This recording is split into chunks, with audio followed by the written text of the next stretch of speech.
Welcome, everyone, to another episode of the Medfield College Film Society. I'm Jeff Crawford.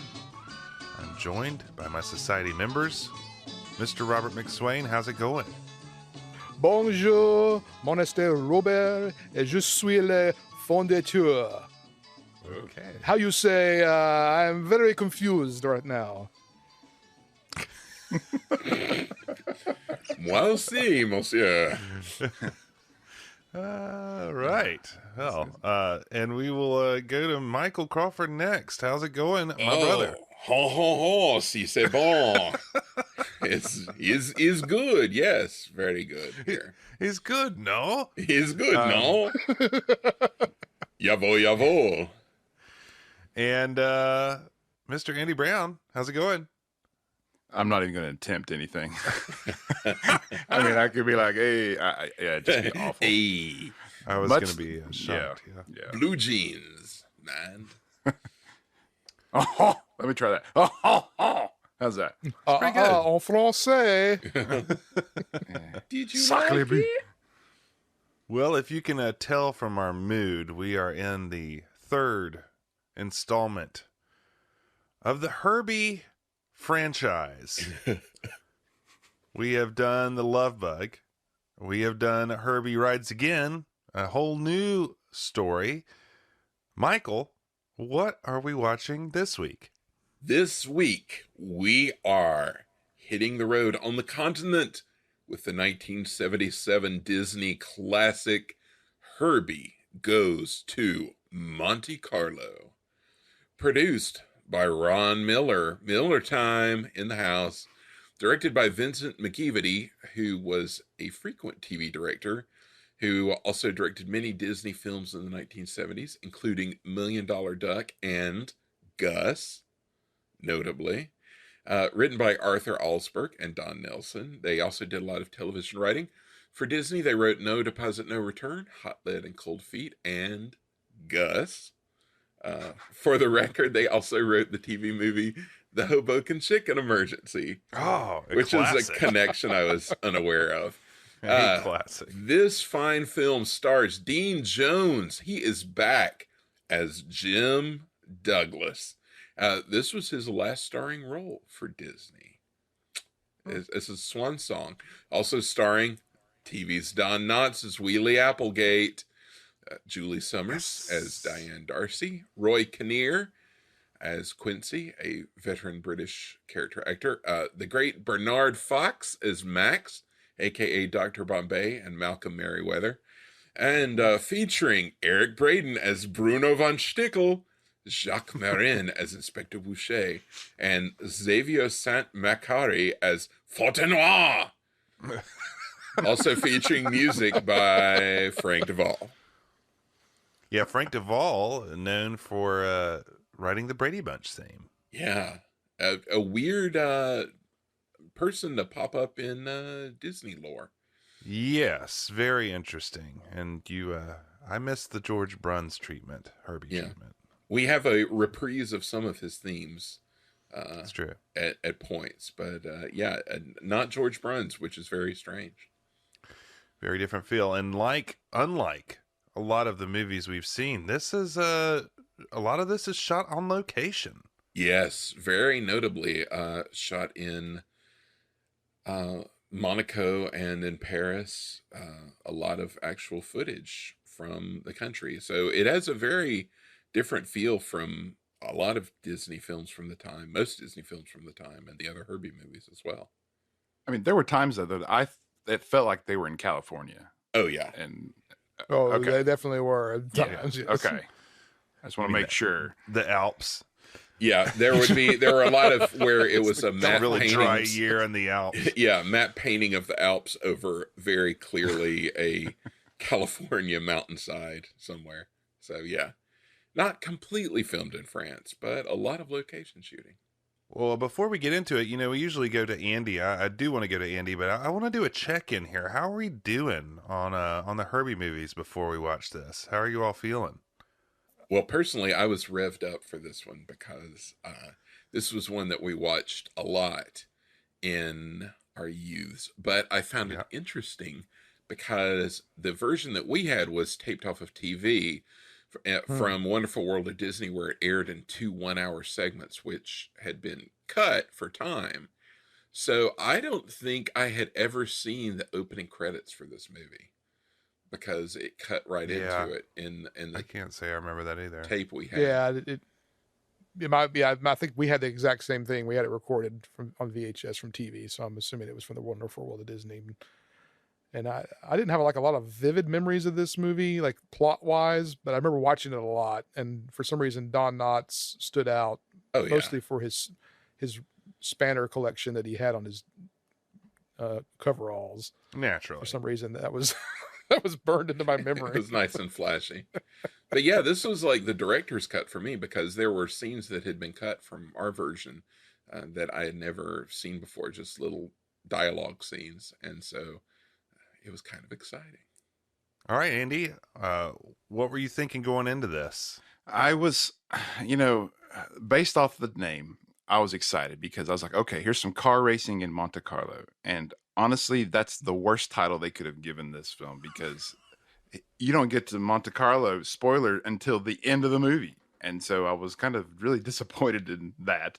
I think that's the word that's going to summarize my review of this. Is I was just disappointed because I saw that Jim Douglas, okay, all right, he's back. I was not expecting him because after what you guys said, that after the second movie, what was it called? The Herbie Rides Again. Herbie Rides Again.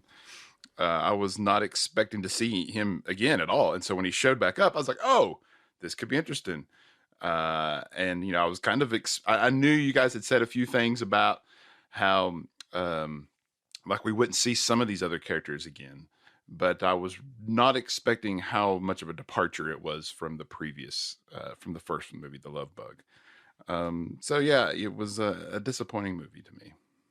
I will say it felt, having watched it in series with the other movies, I was surprised at how different it felt from the other movies.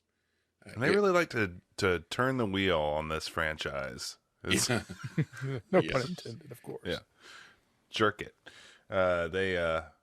Because obviously, where we're going after this is That's another direction entirely. Yeah. So, well, I think it's that time. I think we better get up to the starting line and start this race. Michael, let's get to Monte Carlo.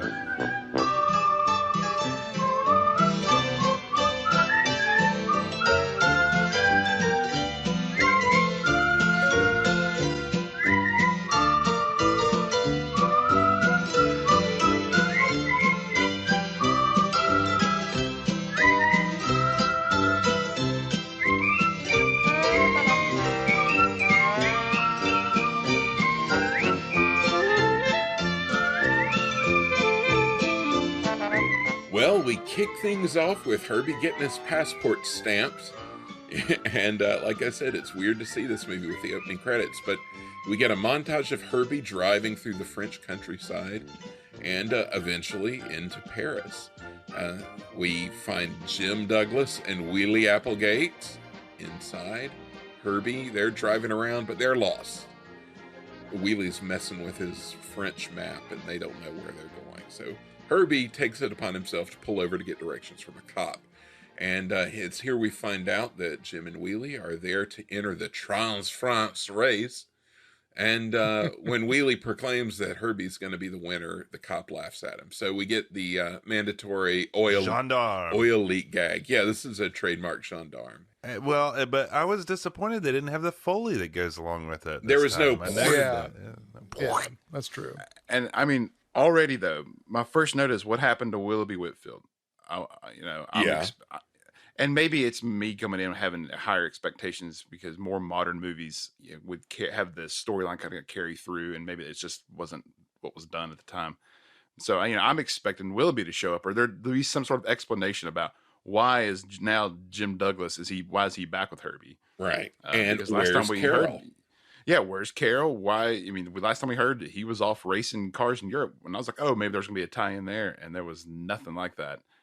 So I was disappointed and confused. I would like to say too that they really play around with the timeline here. Yeah. Oh yeah. I'm sure we could talk about that. But Yeah. it's completely bizarre and arbitrary. Why does a car have a passport? Like, that was my very first question. Is, you know, as the United States recognized Herbie as a living being that requires a social security number, and he pay his own taxes now. I mean, what's got a VIN why does he have a number. passport? Yeah. Well, Andy, I want to know what were your opinion about the reveal that Don Knotts was in this movie. At first, I was excited, and then it quickly waned because it made so much sense when you were talking about the writers of this movie and how they were involved with Gus. And I was like, just how the exact same way I felt about Don Knotts and Gus was he was wasted.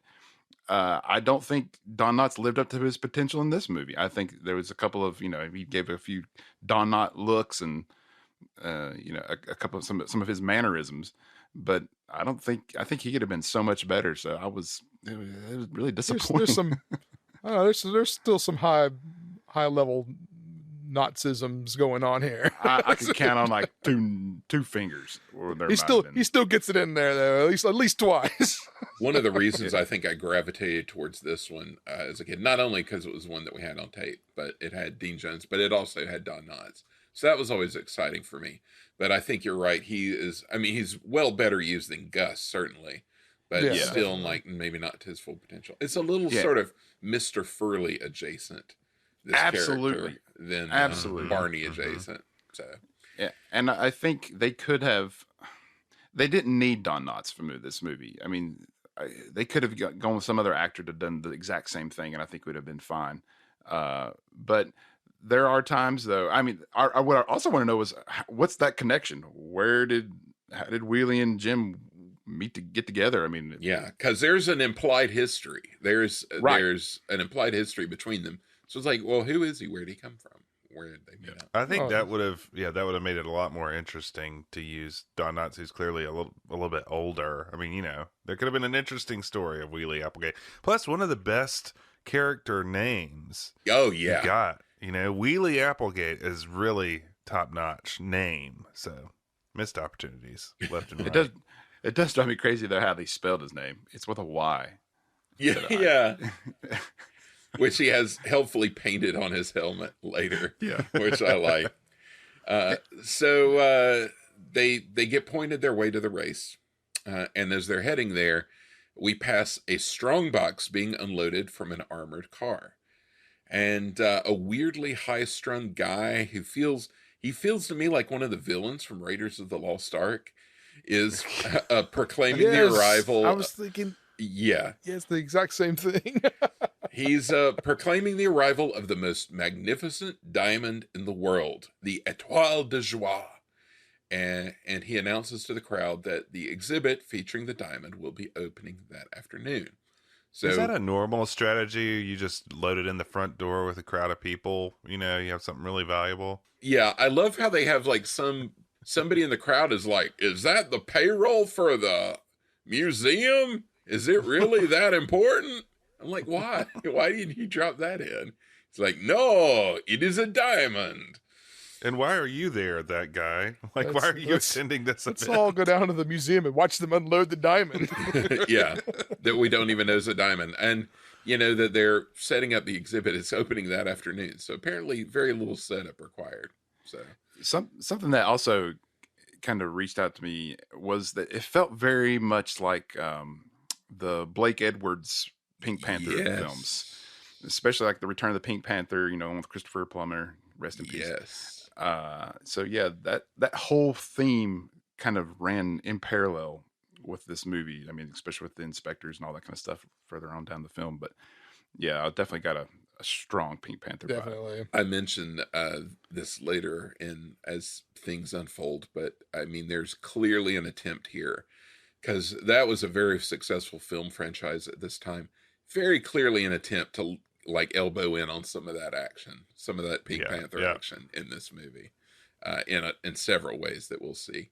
So we've got our B plot, and there's a lot of cutting back and forth between the racing and the diamonding at the start, as we shall see. So, Étoile de Joie, opening at the museum. So we cut back to the race. Herbie's arriving while a TV reporter gives us some sweet, sweet exposition. He introduces a sort of secondary villain, the racer Bruno von Stickel. Yes. Yes. Doesn't get much better than this. One of my That's fave pretty characters. amazing right there. It's a great name. It's Yeah. great. Great look, great car. Love his car. Love it. Well, that's supposed to be a Porsche 917, but they call it the Laser 917 GT, Oh, that's which I'm weird. guessing it was a knockoff. It was I went and looked it up. It was a replica, but they made a fiberglass fake Porsche. They only made like 25 total of those cars, and I guess they didn't want to bang one up for the movie. Yeah, because he gets into it with Herbie a little. Yeah, Von Stickel, great character, great little recurring theme song or theme. Oh, yeah. like A motif. a music Yeah. sting much later in the movie. Iconic in my youth. So we see all the fancy European sports cars that the drivers will be using, and then Herbie shows up to a wave of laughter from the crowd.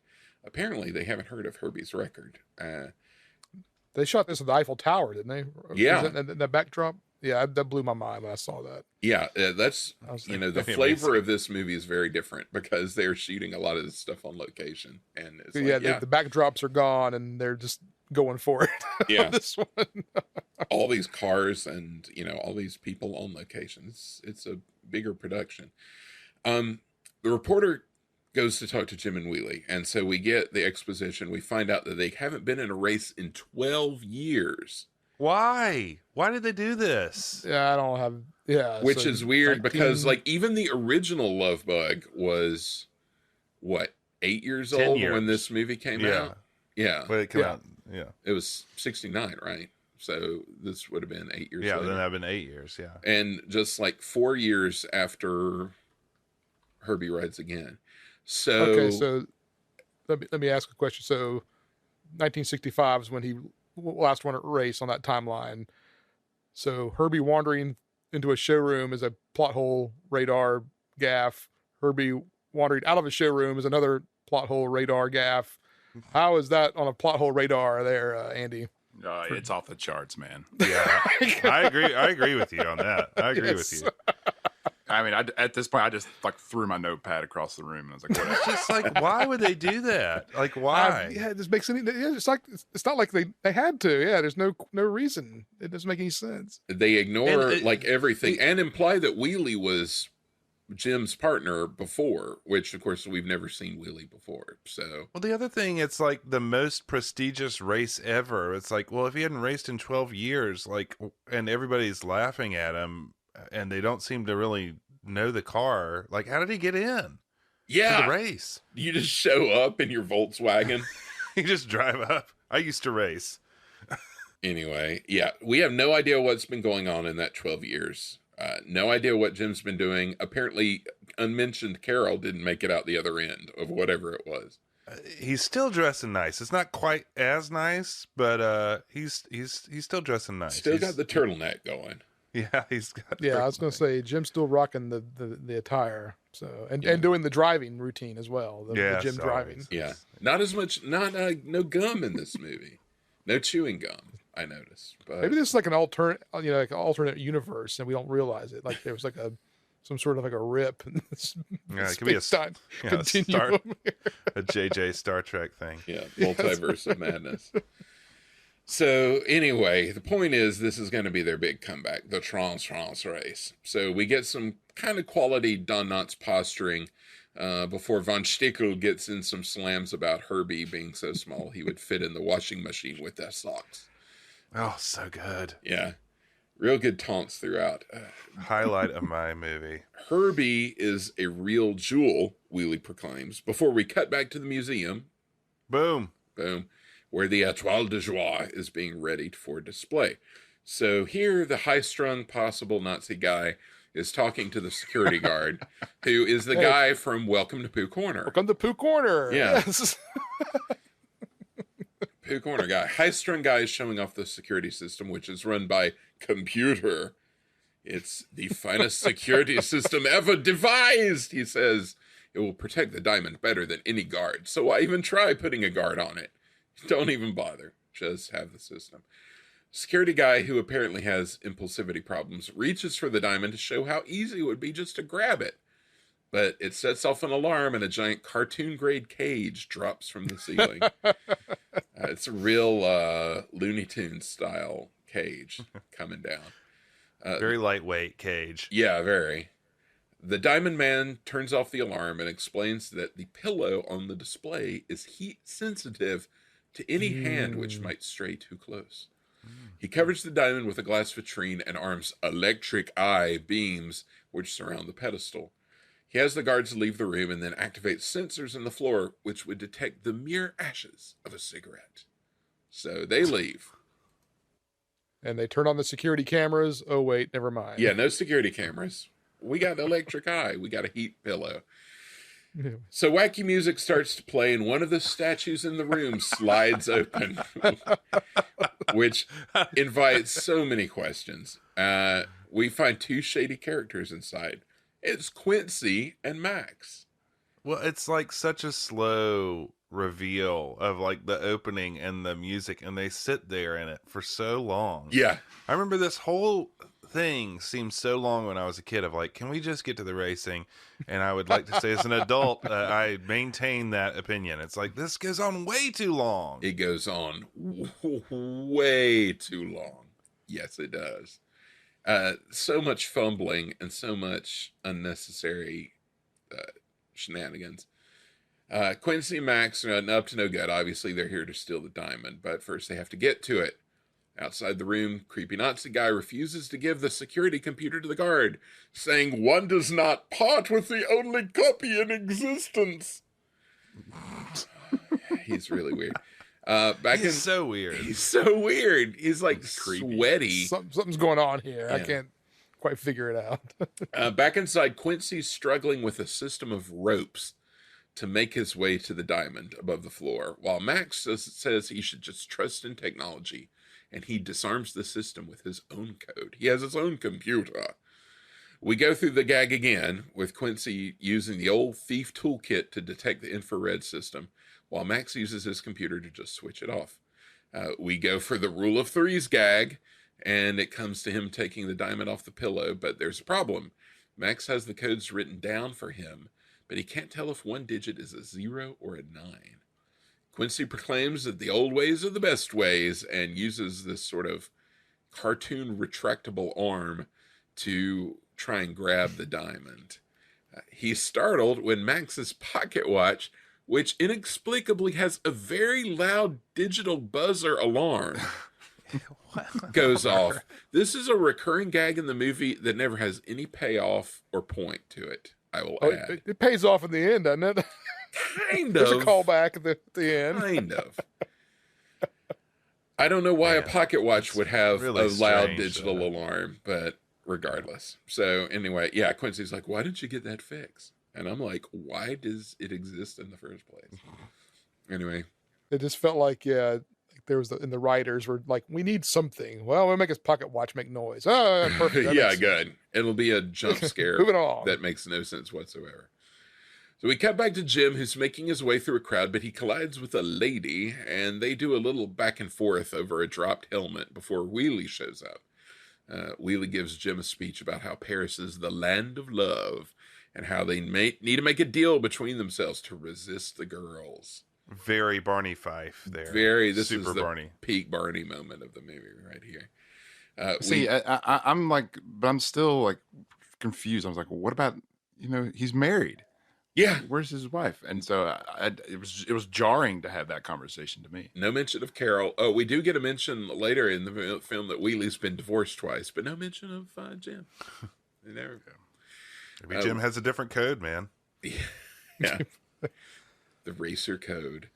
We briefly return to the Diamond Vault, where Quincy is still struggling with his little mechanical arm. Oh, please. Yeah, speaking of jarring, the cutting back and forth between the two. Yes.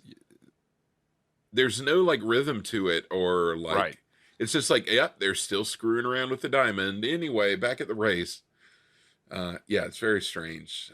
Wheelie is regaling, and it's just like these weird little bits of business. Wheelie is regaling some random guy with a long story about a past race, This flat-faced guy stands silent for an awkward moment before saying in French that he doesn't understand English and walks off.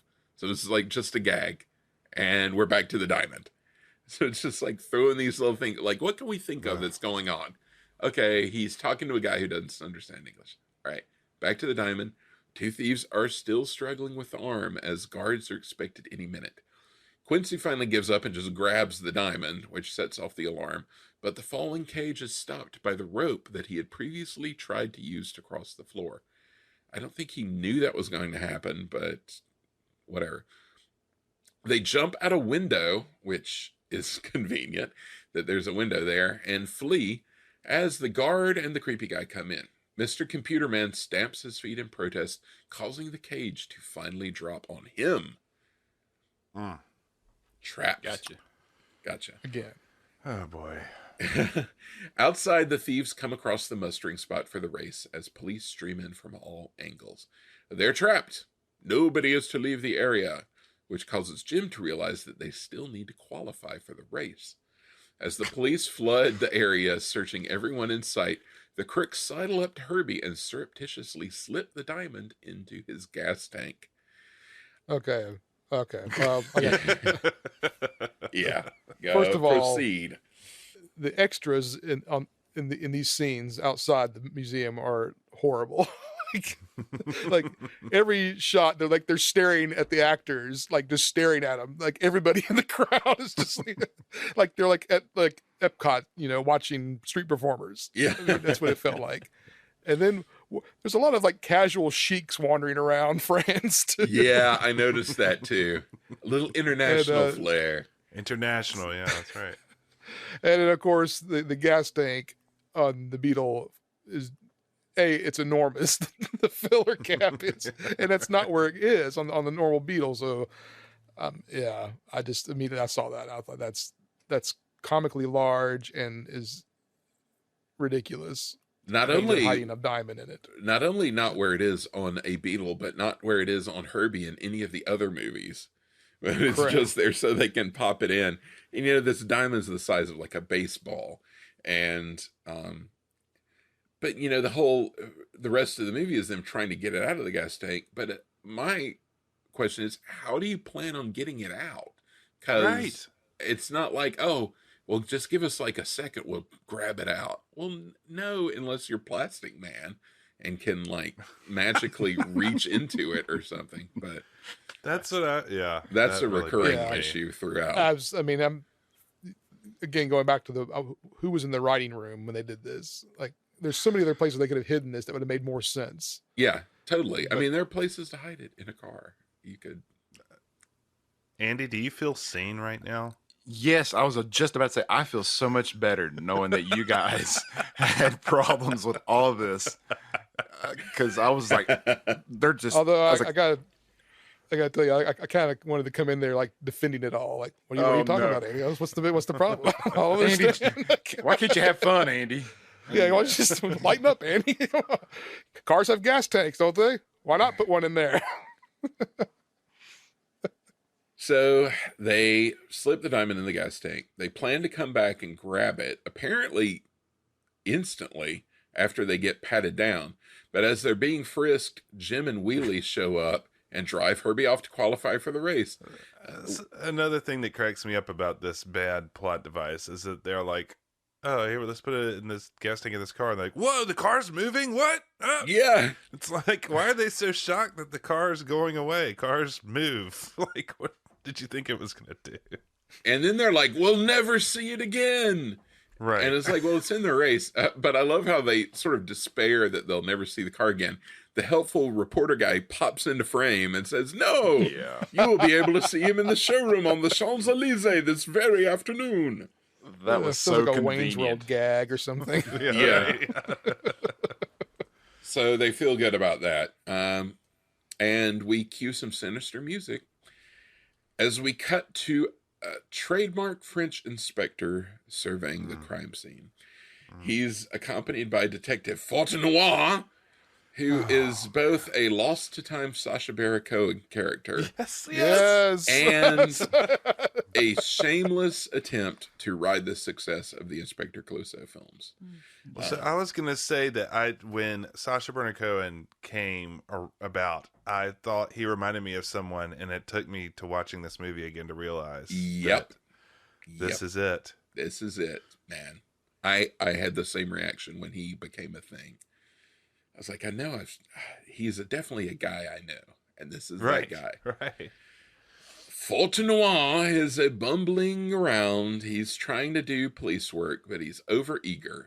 There's this theme of him being competent, but also a spaz. But he also like hyperventilates a lot. He does really this strange, like sort of donkey hyperventilate thing where he like throws his head back and goes, oh. Yeah, I couldn't tell if what kind of person this or what kind of character he was supposed to be. I mean, he was just so goofy, and I was like, is this guy kind of a little bit mentally challenged? I mean, I wasn't quite sure. The world may never know. Inspector Bichet is clearly uninterested in whatever Fontenoy has found, and uninterested in the proceedings in general. He's kind of over it all.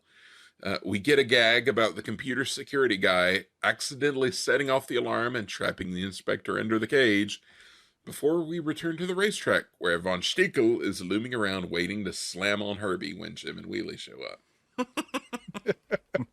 It's Herbie's time to qualify, but things start going astray when Herbie catches the sight of a luscious little Lancia, which is also getting ready to race. Herbie is basically panting and starts creeping up on the Lancia, causing Jim and Wheelie to take notice that something is happening. That's very strange. So, this was creepy. Herbie subscribes. Yeah. He subscribes to the middle schoolboy approach to impressing women. Clearly, just very much girl. So. Yes, yeah. One of the race heats begins. Herbie isn't supposed to race, but he peels off at top speed in pursuit of the Lancia, who is racing. He catches up with the pack and starts cutting up for the Lancia. He's making a scene and playing romantic music on the radio. Then he and the Lancia start drifting back and forth across the road. Take it easy, Herbie. Yeah, it's hardcore. Jim's trying to retake control, and Herbie's swerving all over the road. Wheelie figures out what's up, and Jim opens the sunroof so he can stand up and try to somehow relay to the Lancia's driver that it's not his fault. It's Herbie. Makes sense. For some reason, his weird gestures don't exactly convey to the other driver that he has a sentient car with a mind of its own, and the driver shakes their hand in rage at the grinning Jim. Jim's just like grinning and shrugging and pointing at Herbie. It's not his best moment. It's pretty inexplicable. The other race cars speed by while Herbie continues to swerve down the road until both cars come to a stop, nose to nose. The other driver gets out, and guess what? It's the lady that Jim ran into in the crowd before. A lady driver. What? I know. We don't allow their kind here. She tells him off and accuses him of harassing her because she is a lady driver. And he tries to explain the Herbie phenomenon, but shockingly, she doesn't believe that. Back at... Yeah, I mean, he keeps like pushing full Herbie. Yeah, you gotta Tennessee Steinmetz style, but it's like, dude, it took you forever. You've been through this, right? Is there a better way to communicate this? I don't understand. He's like, he's like a person. He's got a passport. Yeah, come on. He pays taxes. Come on, you got to lead into that. Yeah, you're right. He just goes full bore. There's no like secrecy with anyone. He's just like, no, you don't. Sorry, it's Herbie. I do love when he's like, it's Herbie's fault. She's like, oh, you're blaming it on your mechanic. And they cut to Don Knotts, who's like woozy from the car going back and forth. And he's just, the look on his face is pretty, it's just this long amazing take of him being like, ugh. And Jim's like, no. That wasn't great. It's a fun little take. So anyway, they're back at race headquarters now. She's continuing to chew him out, joined by one of the French judges who is none too happy with Jim, and he's chewing him out too. Jim and Wheelie, in turn, chew out Herbie, and they head off to qualify just in time to have their chops busted once more by Von Stickel and his like Aryan French pal, who is just standing by. Oh, the race begins, and Von Stickel and his pal are trying to freeze out Herbie. Jim admits. Oh, let's point out that Herbie is the only car with two people in it. At some point I wrote that down because that Yeah. confuses me so much. And I mean, obviously the reason so Jim has somebody to talk to, but it is so bizarre that all the other cars are these like fancy sports cars with one driver, and then Herbie has two people inside. Really weird. All the other mechanics are on the sidelines, and that was another plot thing that I think that the writers put in that just did not make sense. It was very convenient for them. I guess when they raced with 3 in the Love Bug, they figured, what's 2? You know, to everybody else. When they had Buddy Hackett and his butane torch, and when he doesn't know how to do anything except weld. Yeah, maybe so. So Jim admits that he's rusty as they're racing and winds up getting run off the road by Von Stiegel. And then they see the launch. Like, does Jim even race? I've started to really get. It's like, how much is Jim racing ever? Well, he even admits at a later point in the movie that it's not really him; it's the car. Yeah. So, like, what is your contribution to this scenario, Jim? He's come to terms with it at least. So. Yeah, Herbie's broken his that's bill. true. Unlike the first movie where he's like, "Oh, it's the driver. The car is just my, tool or whatever." It's a great driver. So he really has turned around. He's come to realization. So they see the launch off a side road, and Herbie leaves the track entirely to give chase. So they've lost the first qualifying round. No dice. Later that day, Quincy and Max are in the showroom waiting for Herbie to show up.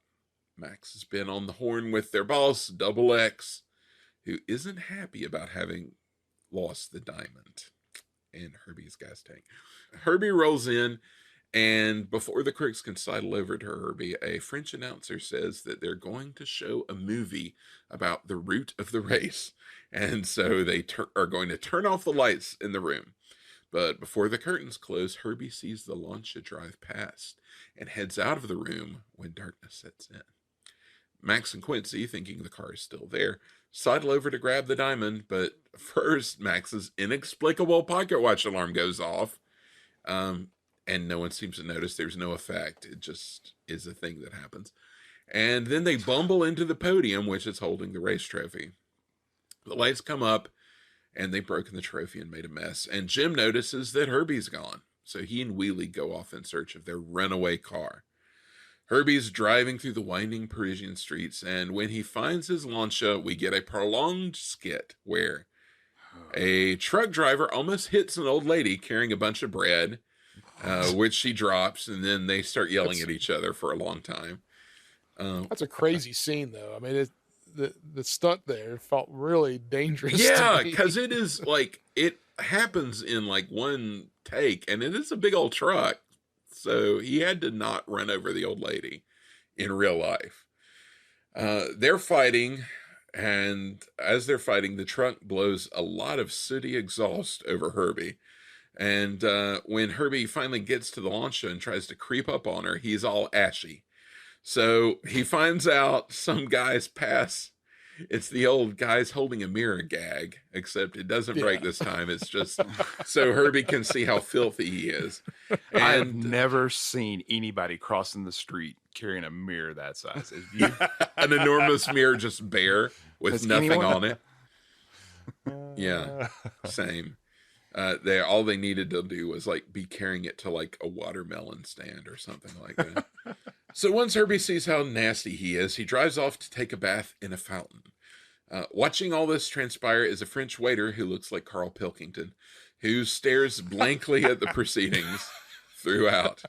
Herbie comes back from the fountain with some flowers for a special lady. He's picked them up in his bumper.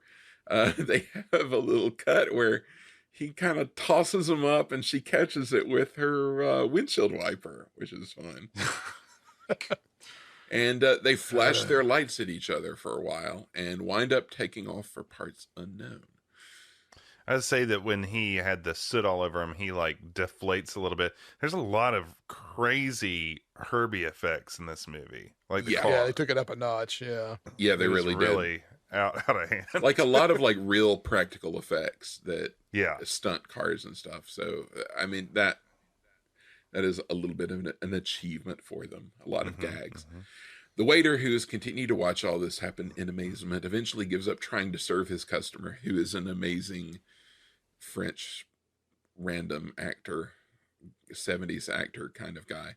And the waiter just downs a big old glass of red wine that he was serving to the guy, but he gives up and just drinks it himself. So, why is the dating scene in Paris always the same? It's like some guy like pleading with some woman to be interested, and she's just like disinterested all the time. It seems like that's like the stereotype. Well, this guy was just Norma. mad that the waiter wasn't bringing him his wine fast enough. He need that wine.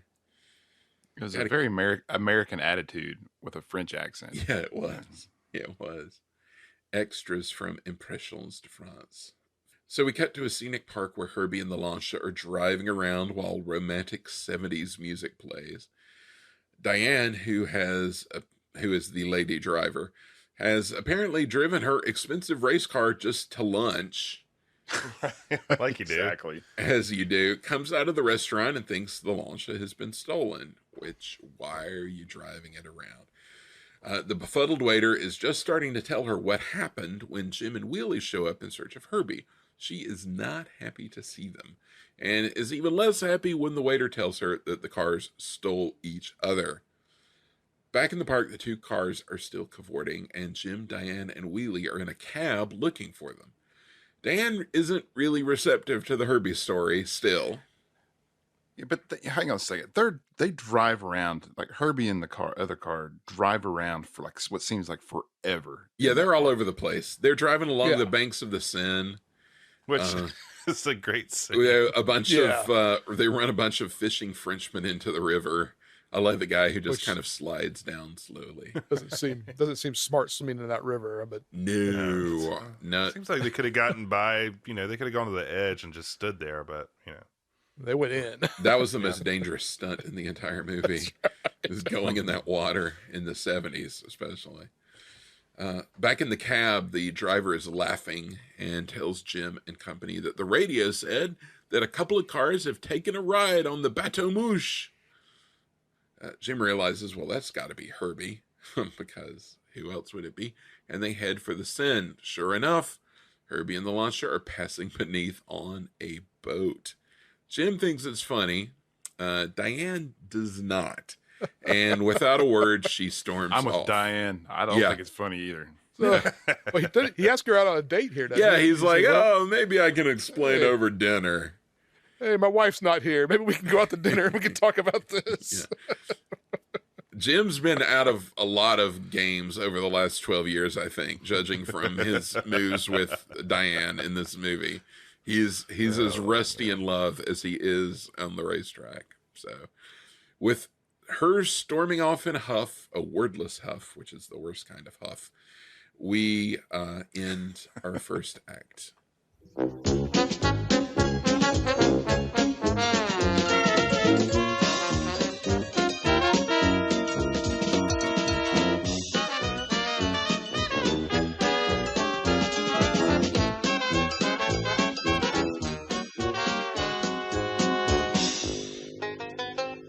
All right, Act 2. We start with Jim alone in his hotel room, reading a French newspaper with the headline, "Can Crazy Car Come Back?" Jim is saying to himself, "I don't know, Herbie. 12 years is a long time. Hope we can handle it. Hope I can handle it." And finally, we've reached the deepest, most emotional and self-reflective point of the film. Like Jim pondering his mortality is quite a moment for the Herbie franchise. He's questioning whether, or not he has what it takes to win again. And when this happened, I thought, okay, maybe this is going to be a new vein that this film's going to kind of stick with this, and this is going to be the heart of the whole thing. Mm-hmm. But sadly, no. So Wheelie enters, saying he's had a talk with Herbie and has straightened him out because he will not tolerate having a car that falls in love with another car. Which bigotry. Also, Wheelie's got some real women trust issues. He does. Major. he tells him that they are there for one thing only, and that's to have the greatest comeback in racing car history, which means no women in training camp. Yeah, that's right. Yeah. Jim gives an assuring nod, and then they are interrupted by a knock at the door, and it's Detective tell me if I'm saying this right. Fontenoy, Yeah. and the famous yet modest Inspector Boucher. Jim introduces himself and Wheelie, and the detectives say that they are there questioning everyone who was in the area at the time of the diamond heist, and Jim and Wheelie happily oblige. Meanwhile, Max and Quincy are snooping around Herbie, who's parked out front in front of the hotel, and they're inconspicuously trying to retrieve the stolen diamond that was placed in Herbie's gas tank earlier in the film. As they are trying to open the gas cap, Herbie rolls forward, and the annoyed Max tells Quincy to put the handbrake on. Since the door is locked, Quincy tries to reach in through the wind wing window, and Herbie slams it shut on his fingers. Max says that he'll just hotwire the car, and they'll retrieve the diamond back at the garage. Why is Herbie like parked on the street here at night? Yeah. Yeah. This goes back to the launch going to lunch. It's like Is the Laser 917 parked on the street somewhere out there in Paris? In Montmartre, we just park on the street. Yeah, but so anyways, the frustrated Quincy has had enough of Herbie's antics, and when he tries to hit Herbie with a sign, Herbie smacks him with a car door and spews exhaust all over Max, which is just hilarious. Herbie speeds off around the block as the two criminals give chase in amazement that the car started it and drove off by itself, but Herbie fools them by simply driving back around the building and hides in the alley. The following day, we're back at the raceway, and Jim and Wheelie anxiously rev Herbie's engine as they get ready to start the next qualifying event. Unfortunately, Herbie is sad and sluggish off the line, and they soon find themselves in the back of the pack. Wheelie says his whole lecture must have fallen on a deaf carburetor. Womp womp.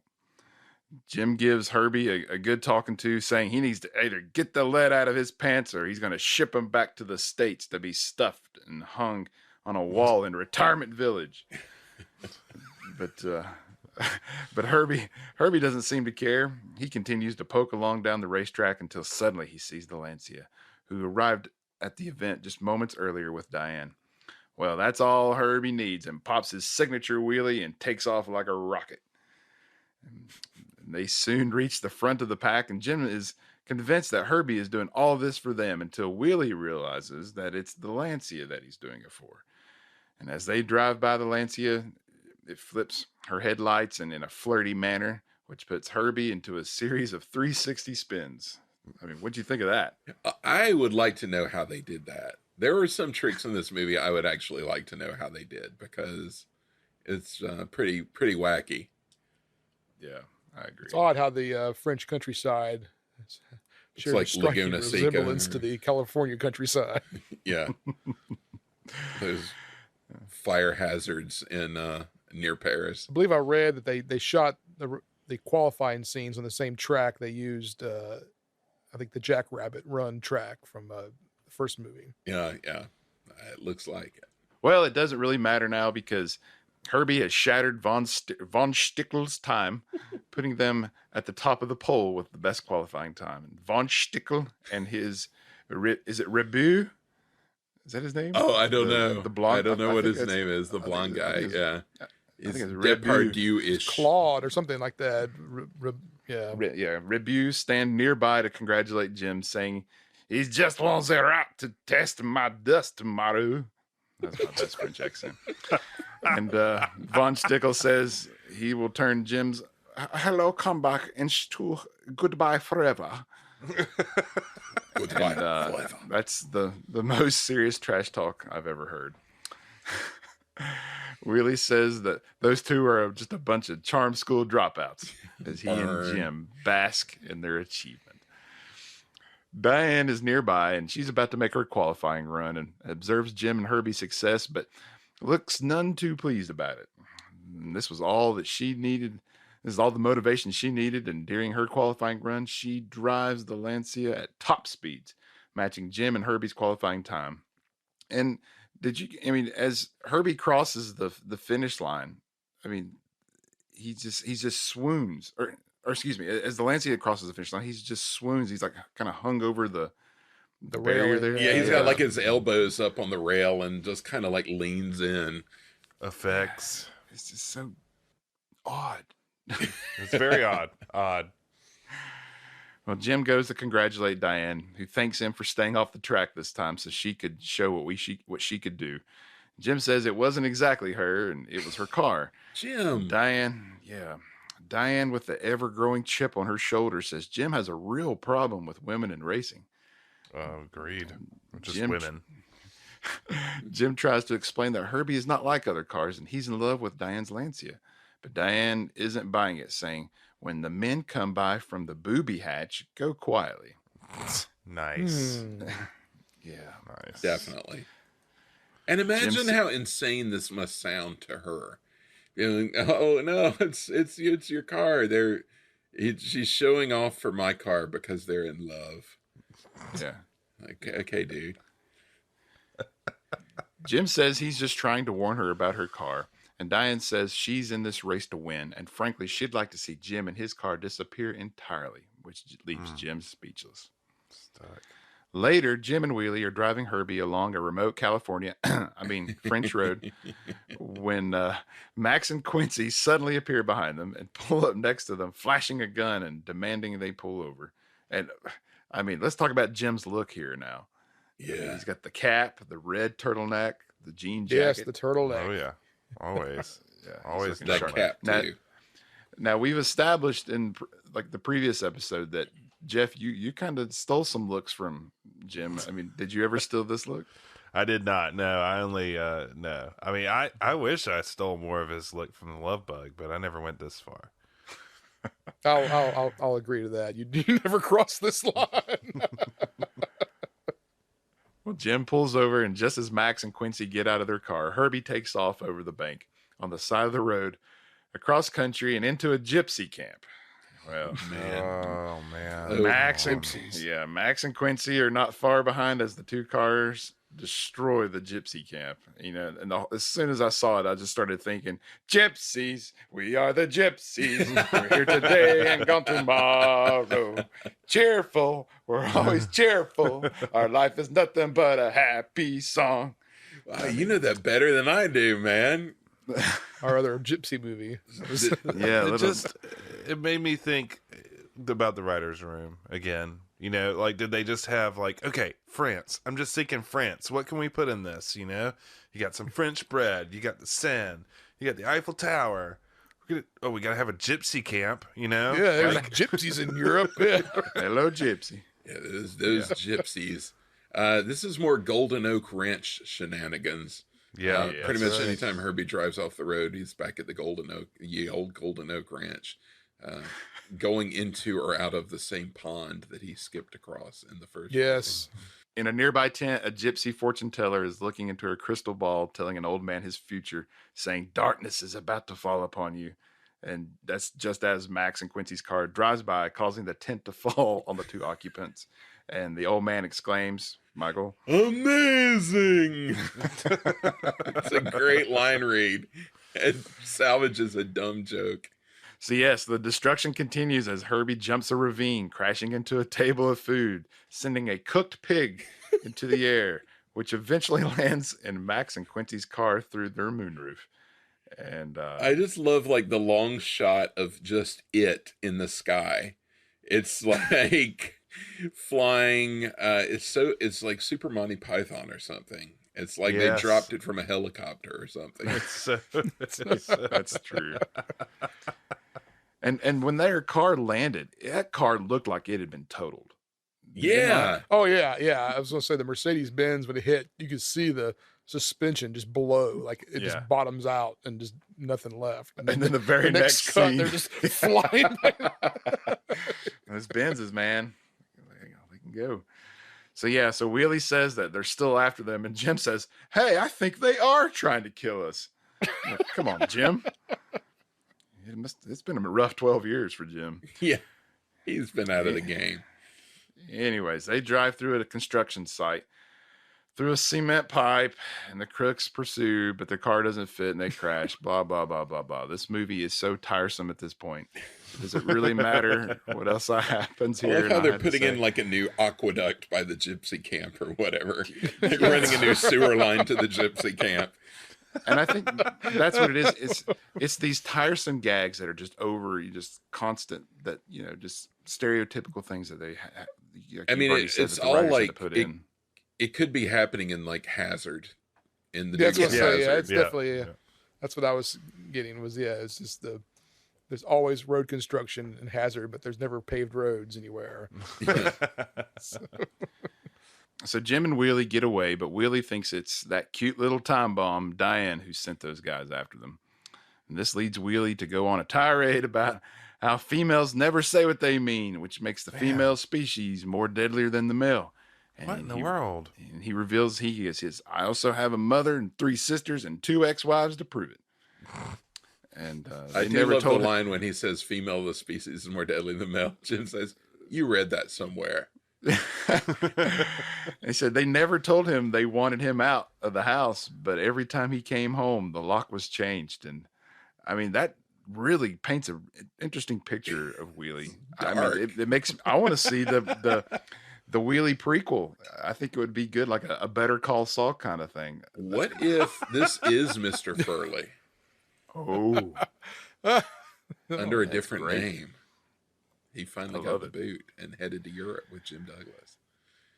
They met at the Regal Beagle. Jim and Wheelie agree they need to teach Diane the rules of the game. Well, that night, Jim confronts Diane, who angrily denies any involvement, saying she doesn't need anybody to win her races for her. She says that's the trouble with men, that they don't think a woman can do anything, and starts throwing pottery pieces at Jim's head. But at the same time, outside Wheelie, the gag here is Wheelie's telling Herbie about Jim's a quiet sort of guy, but when a fight is inevitable, he never ducks.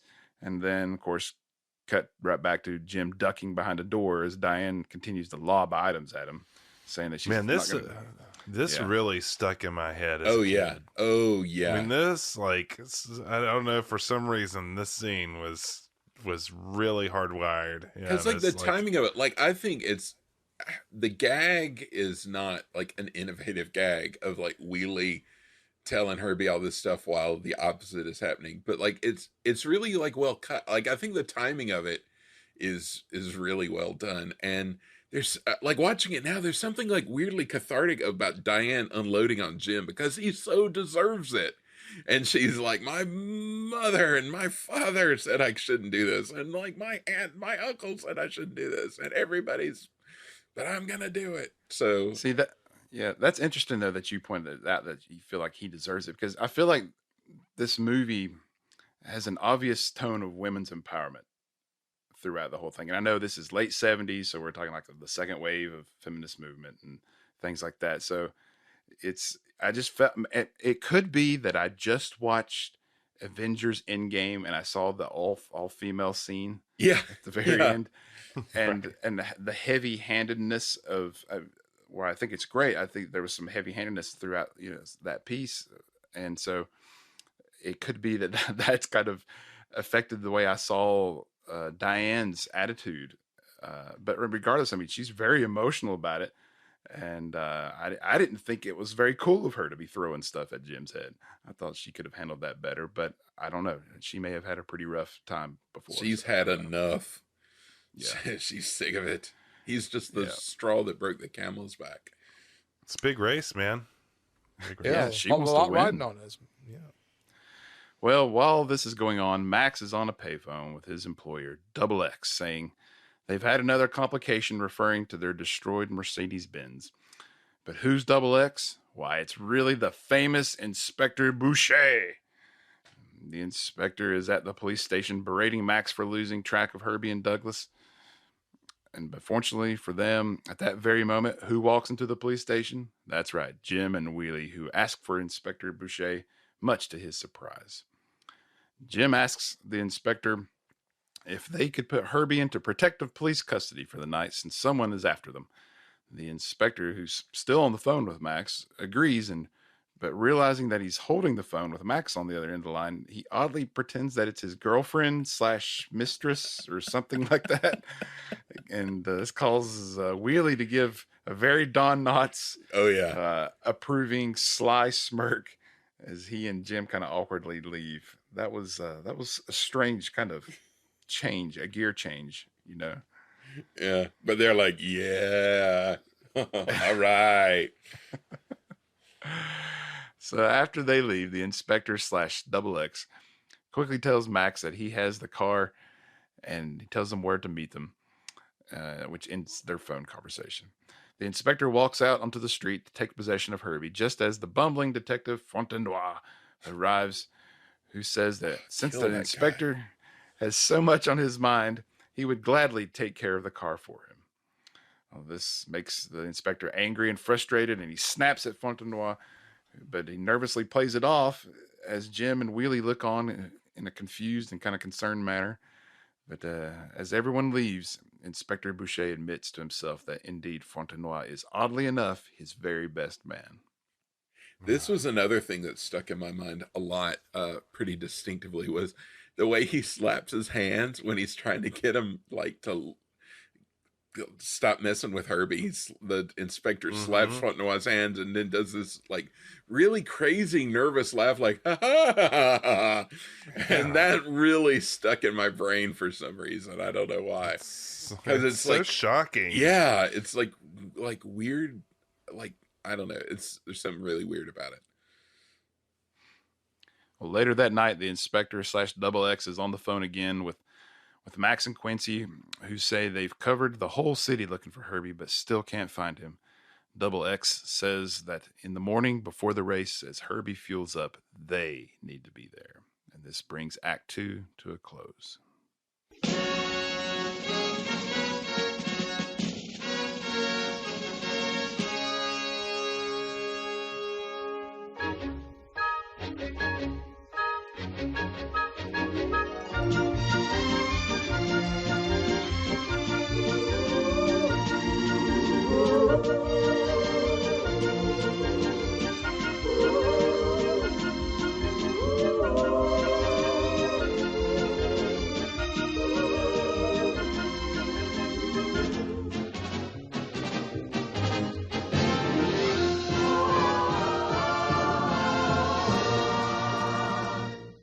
Well, it's race day in the City of Lights, and France is abuzz with race fans waiting for the big event.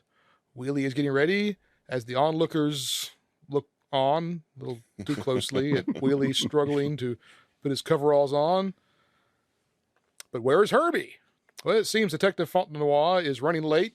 Seems odd, being that he was such a thorough detective with a keen attention to detail, that he would allow something so costly to happen. But yeah, our jewel thieves are waiting, disguised as fuel men. Max has a bow tie on because that's normal and doesn't draw attention. Then again, this is France in the late 70s, so maybe that's a thing. Who am I to say? Diane comes by to apologize for throwing things at Jim. Jim keeps referring to Herbie as if he's a person, which is still a little off-putting to Diane. But she's starting to come around a little bit. But we see that Herbie still hasn't arrived. Bruno and Claude come by to take a few more jabs at Jim. They said something like, you know the saying, they never come back. You know what they say, Douglas? They never come back. This was something we used to say all the time. All the time. And I still do. They never come back. Oh, man. Yeah, that is just as fresh as the day I first saw it. So how much money is the Bell Helmet Company dishing out for this movie? Oh, no kidding. Because they are everywhere. Tell you what, I need a Dover fan belt hat, though. I do. I was thinking that they need to have those at the parks, man. I'd totally buy one. That'd be great. Bruno in his Laser 917 and Claude in his De Tomaso Pantera. I may have mispronounced that first one. But they line up in position 3 and 4. As the cars line up, Diane can't get her Lancia to move. Jim tries to explain that the car won't leave without Herbie, and Diane isn't having it. Wheelie knows what to do. He's good at talking to cars. He tells the Lancia that Herbie has moved on and it's time to get over Herbie. After some back and forth with the mechanics and Wheelie, the Lancia finally gets to moving and takes the second position with Herbie's spot vacant. My favorite part of this little speech is that he has a little wallet-sized picture of Herbie in his wallet. And he does the, like, it's how it is with Herbie. Now you see him, closes the wallet. Now you don't. It's a great, but I just love that he has that picture. It's not like him and Herbie or Jim and Herbie. It's just this like little photo of Herbie in his wallet. I love it. So it begs the question though, wouldn't the cars like see through their headlights? Yeah, I don't know why he goes. He's like pop the because it's in the trunk. So like open the engine and he's talking to the engine. Why you gotta talk to the headlights? That's what. Look her in the eyes, man. Or if John Lasseter's running the movie, you talk to the windshield. But. True. My eyes are right here, Wheelie. Exactly. Eyes up front, man. Come on. Yeah. No, Willie's looking at the wrong place. Up here. With no car, Jim and Wheelie can do nothing but watch as their hopes seemed dashed. The cars go flying past the Arc de Triomphe, and Jim and Wheelie are throwing in the towel when suddenly an armored truck appears. Wheelie goes on a tirade and says what we've all been thinking. He's had it with the French, the men, the women. He's even calls the kind detective a French pastry. I mean, what is he doing? What's the guy doing? Yeah, Why is he late? He's late. There's and no doesn't explanation. seem remorseful or explanation. Right. I will say I thought it was funny when the cars are like revving up to take off. You get the traditional race movie like shot of each exhaust is like they're revving up to go. It's pretty great. Some nice sound. But I love that like each car is like basically putting out like pure coal, like coal dust. It's like they've got like a boiler going. Like a locomotive. Yeah. Just pure black soot. Great shot of them walking down together from where they were like going to race to right before the guy gets there. Yeah, a couple of like real nice like real movie shots. You know, like this is a real movie. Alas, all is forgiven when Herbie appears, and the inspector's plans are about to be complete when his goons get ready to fill up Herbie, only to have his plans foiled again by Fontenoy. Now the detective is getting wise to the notion that maybe, just maybe, there's a reason everyone is after Herbie. Maybe he has the diamond after all. Herbie can't find the Lancia and doesn't want to race. Knotts has another heart-to-heart with Herbie, telling him that the Lancia split without Herbie. She's over you. She didn't want anything to do with you. Angered by the news, Herbie takes off and is flying through the course. Man, I mean, gosh, how'd they do that? I mean, they got the Champs-Élysées for this? It's pretty wild. Yeah. I mean, I was thinking that a lot because these are like real shots of they must have shut down half of Paris to shoot this movie. It's crazy. It's pretty wild. Yeah. So yeah, I did some digging here. I couldn't find anything about a road course in Paris. Like I thought maybe they were shooting while there was a road course set up for a real race. And like, cause there was, I mean, either they did that and I couldn't find any evidence of it, or they went to a ton of trouble to go through and put out hay bales, to put up sponsor signage. Yeah. Like crowds. And then to have like bystanders everywhere. Yeah. And even like race officials, like everywhere. Yeah. Like, I mean, it had to have been a road course that they were set up already and they were like getting to use it during the qualifying day or something. But Fontenoy once again has gotten the best of the inspector and notified the Monte Carlo authorities to seize and inspect Herbie when he arrives. As the car exits, I left to point out the Fontenoy has had Herbie's gas filled up before they left, so no need to use the gas can or the fuel guy goons. And but again, what was their plan to like? Because they're standing in front of like literally everybody is looking at them. the gas guys we're gonna fill them up, but we're gonna get that diamond out of there. Like, at what point in the gas filling process do you like stick your arm down in the gas tank and like root around a while? Like, oh, this is perfectly normal behavior. As the cars exit the city, Herbie has made up what amounts to almost 10 minutes of lost time and is moving through the field. Herbie catches up to the laser 917, but he is blocking them from passing. The lightning-quick Herbie fakes right and goes left, only to get run off the road by the dastardly Bruno von Stickel. So I'd like to take a sidebar here, if I may, and go down memory lane. So in the dawn of the age of internet trolling, bulletin board systems and BBSs were all the rage. And before you could go on to the public forums of the internet, you had to dial in to a local bulletin board and harass people. So several other people on this podcast who will remain nameless all had aliases. And I had just gotten back from Europe, a trip to Europe, and I had gone to Germany, and I decided to come up with a name for my fake alias. But I wish so much that I had gone with Bruno von Stickel as my name, because that is like so strong and villainous. I love it. But that's great.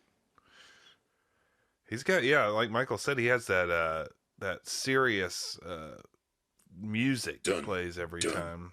Yeah. He's got that signature move of not letting you pass with his wide car. That's his deal. Taunting glances.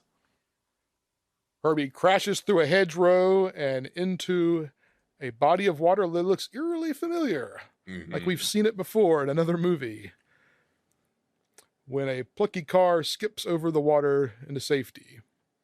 Seems strange, but couldn't have been the same lake because we're in France, not in California. Wheelie, who has his head above water, acting as a human periscope, is telling Jim, who's submerged with Herbie, how to get around a pair of Frenchmen enjoying an afternoon of fishing. It goes on for a long time. A long time. Which I don't know why I never thought of it as a kid, but I'm watching it now. I'm like, Jim has been underwater quite a while. Yeah, that was exactly what I had in my nose. I was like, Jim's dead. Like we hear him give like a gurgled like which way he says something. I can't remember what he says now, but it's like the pipe drop on the French guy in the boat. It's great. He really comes up for air though when he gets out. Yeah, he sells it. He sells it at the end. Everyone emerges and joins the race, to the surprise of an onlooking gardener. Yeah, just like that, Herbie is back at the front of the pack, with Bruno back to his old ways until Herbie sneaks around Bruno, who spins out in a small French village. Man, Herbie has no problem, speed-wise at all. No, the field. He can burn. Yeah. Yeah. With only the Alps in the way, and Bruno's laser 917 behind him, Herbie is cruising along, heading to the victory, and the comeback is complete. Roll credits. Wait, what's this? A helicopter. Oh, having Bruno, that's what this film needs. The weirdest helicopter I've ever seen. Yeah, it's a big boy. Yeah, it's a Bond villain. Yeah, that's what I thought too. Yeah, from Russia with Love. Yeah. If having Bruno being dastardly wasn't enough, now they're up against Quincy and Max, who are doing the old road sign arrow switcheroo. I can't believe they went back to this gag. I know. Come on. It's tiresome, I'm telling you. It didn't send you back down the mine with the old miner guy, but still. And the whole time I've written it, I was like, where is Monte Carlo? Why have we not got to Monte Carlo yet? It's in the title. He's going to there. Yeah, he's getting there eventually. It's going to Monte Carlo, not he's in Monte Carlo. Herbie at Monte Carlo. Herbie's at Monte Carlo. Accurate title. I guess. Herbie is now heading down an Alps back road, quote unquote Alps, back road Man, this along is kinda cliffs. rough. Yeah, this is Rough. where the Californianess really starts to stand out. Yes. And then when it's not California, it's the bad blue screen. Mm-hmm. The stunt driver driving down that road was really going for it, though, here. I mean, it did not look like they were under cranking it. They were Yeah, I noticed was that moving too. Yeah, down some a real, very precarious road. real And driving. Yeah. Herbie comes to a dead end only. But why does this road exist? Is my question. Like, we will build a road up to the mountain and then stop. So Herbie comes to a dead end on the only painfully outdoor set piece of the whole movie. Wheelie feels they've taken a wrong turn and hops out to look around, only to fall out and almost to his death. After the near-death experience, Wheelie seems rather But it's composed. like, did he not see the road? Like, why did Yeah, he just exactly. No peripheral vision for he Wheelie. just whoa?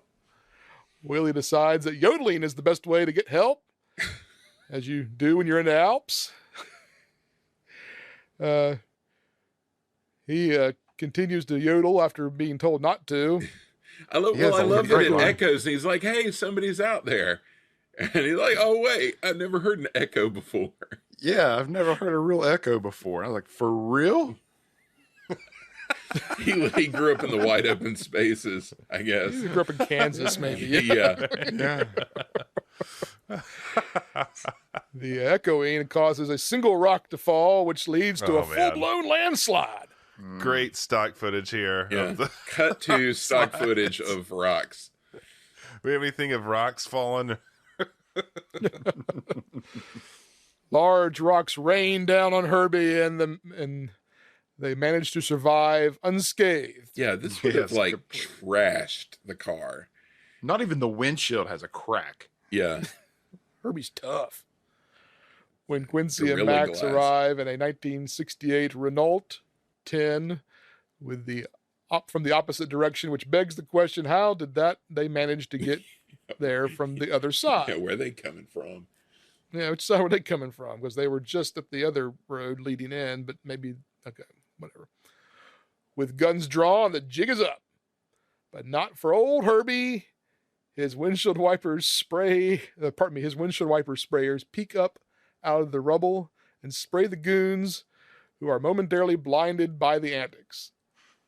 Out of harm's way, Herbie begins to yodel himself, causing Wheelie to join in and creating another landslide. Good grief. Pretty ridiculous.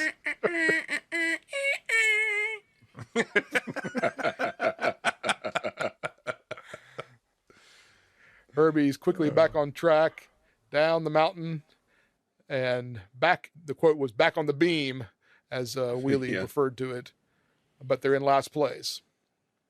Again. It shouldn't be a problem. A knocking sound in the gas tank doesn't deter Jim and Wheelie, who go flying down the road, easily back into first place. Yeah, no problem. The knocking sound seems to be hindering Herbie's petrol consumption. The two pull over, and Wheelie reaches in the top of the fuel intake, Yeah. mind you, and pulls an enormous rock, quote unquote. All the while, a familiar helicopter looms overhead. It doesn't seem to. Yeah, I mean, like the guy filled up the gas tank. Just Well, How'd that and they happen? didn't stop for gas anywhere between Paris and That's- Monte Carlo. that's what was cracking me up. Is all of them made it on one tank of gas. Well, and it didn't start clunking around before that. It was very strange. No. And then, as you say, it's at the top of the tank. But I just love how he thinks it's like, yeah, it's a piece of quartz. There's tons of it around the quarry back home In Philadelphia. in didn't he? Philadelphia. Yeah, Yeah, that's Yeah. right. it's just a piece of quartz. Jim recognizes it as the Netoile de Joie diamond and quickly puts the puzzle together, which gives our goons their entrance cue. Once again, Herbie creates a distraction, which allows Jim to put a karate chop and flip Judo move, Jim, Oh, man. so flip good, move so on good. Max. That's right. leaving Wheelie to do the most Don Knotts thing of the whole movie, coming at him with his own style of Don Knotts karate. Yep. Yeah. Classic. He is quickly overpowered by Quincy. Max grabs his gun. Herbie backs up and knocks Quincy into a ravine, and Max's old buzzing watch distracts him, allowing Jim to punch him's lights out. Why? Down into the ravine. So the old watch comes back in. It's a nice callback there. A Rule MacGuffin, of if you watch will. threes. I tell you what, it's like I keep wanting this movie to be about racing because, I like the location shots when they actually do them. And Yep. it's like they should do it longer. But I got some serious anxiety when they were just sitting there talking about the diamond. Like, what is this? Huh? What is this? It's like, get back in the Go! car. Yeah, just go. Go. Clock's And talk ticking, about buddy. it while you go. Thank you. It's so annoying. There is a and then race those going guys come, and it's like, oh, these guys are here. I've never heard a real echo before. Meanwhile, Von Stiekel's making time. Yeah, he's blocking people left and right, way up ahead. Tied up and left behind, Herbie is guzzling the gas freely and heading to the front of the pack again. Yeah. No problem. The goons Just have made it let back. Herbie race, man. Let him race. Yeah. The goons have made it back to the helicopter to warn Double X that they've been bested, and Herbie is on his way to Monte Carlo. Andy, Finally, Monte Carlo. 1 hour and 34 minutes is when we finally Herbie get goes to Monte Carlo. He's going. He's there now. That's It's I don't know how long misleading. it takes to drive from Paris to Monte Carlo in real life, but it seems like it's a pretty quick little jaunt for Herbie. Yeah. The working title of this movie was Herbie Goes from Paris to Monte Carlo, but it was a little clunky. So they changed yeah. it. It's a little. Back out to the front, the Lancia is the only car left. Suddenly, they pass Herbie's sweetheart half sunk in a nearby lake. Jim wants to stop. Wheelie wants to win.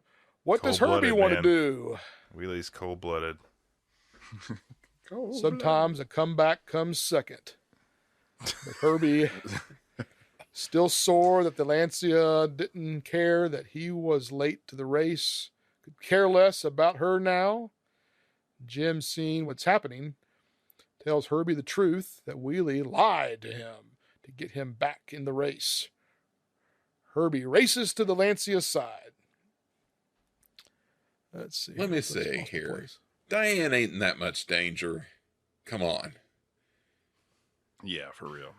Well, they didn't know that when they drove. Oh, that's true. That's true. She's kind of floundering around in there. That Why car, is she that car's not. floundering? That car's not sinking. She No. could sit in her little chair and be just fine. Can't she get out? I mean, why is this such a hard Roll problem? down the window. She could fit out that window.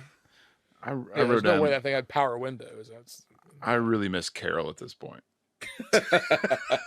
Carol would have known what to do. She would Yeah. have. She'd have busted out that window. Yeah.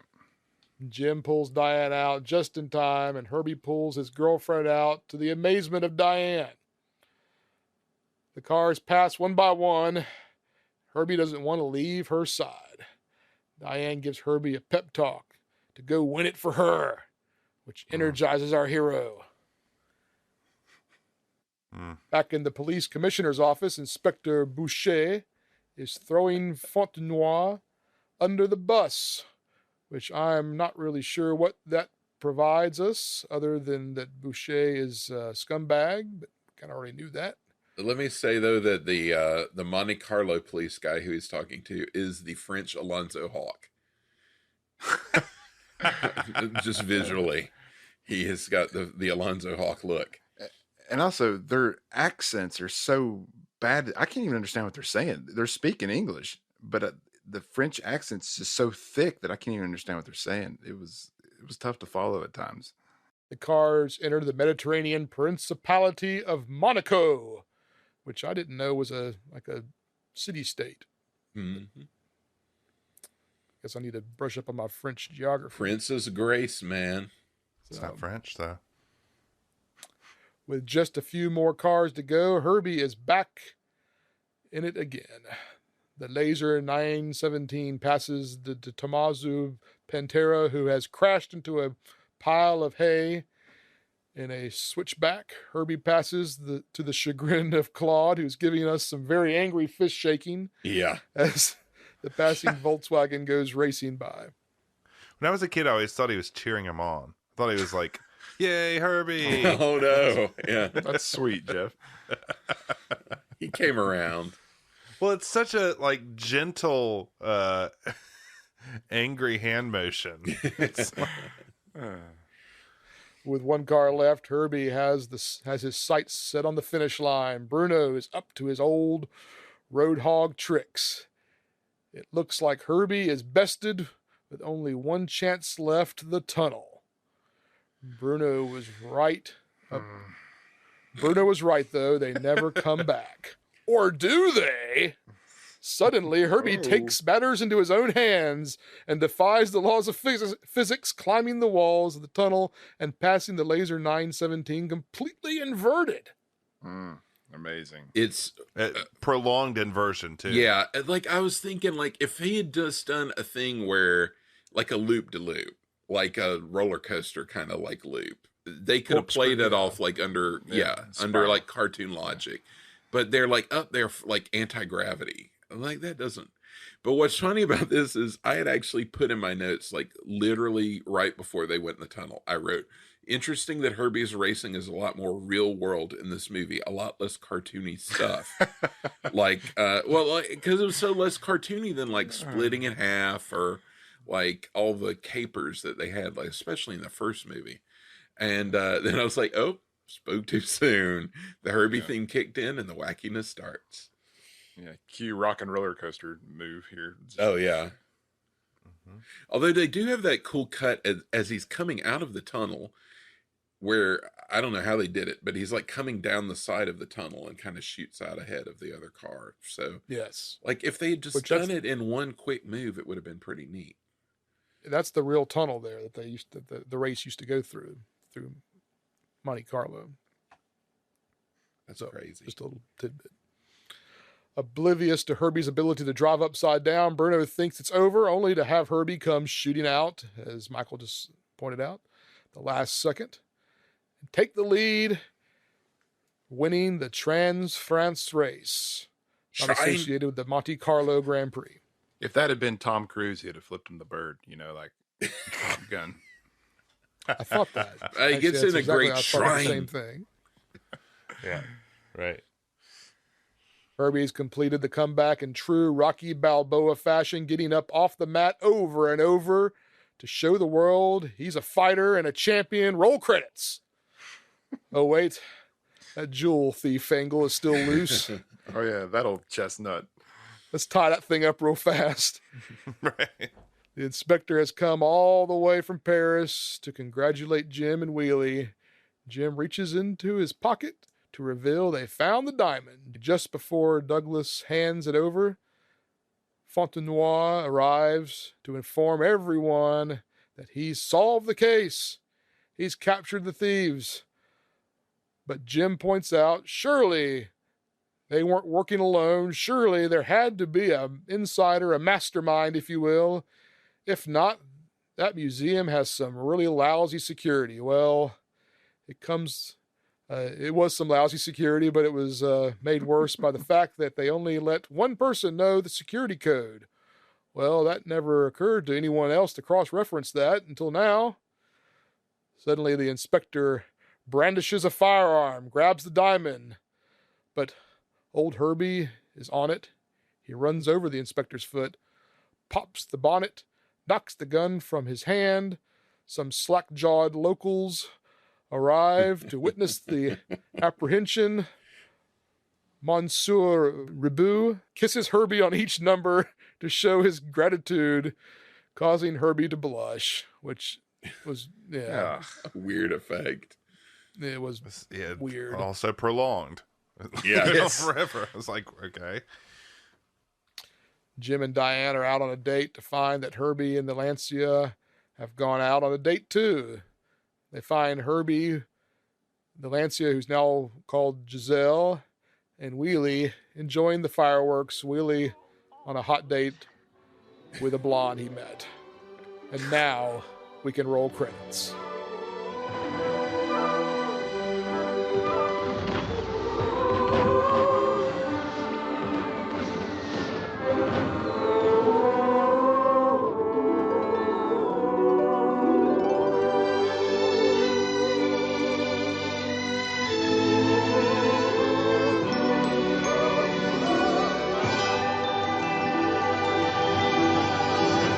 Wheelie's got the he's got the he went full Mr. Furley there at the end with that white beret. Yes, he did. He sure Telling did. you, he might be Furley. I'm telling Yeah, you. I love that. I love that idea. He just skipped out on her entirely. And I think that was the trophy girl maybe from the from the trophy presentation. Immediate creeping from him on that, yeah. Yeah. Looking for We that also third wife. got the because Jim Douglas is present at the trophy ceremony, we got an uncomfortable Asian person joke. With him saying goodbye in all the foreign languages and going to the Japanese photographer and saying sayonara. And the guy's like, yeah, whatever, Douglas. See you later.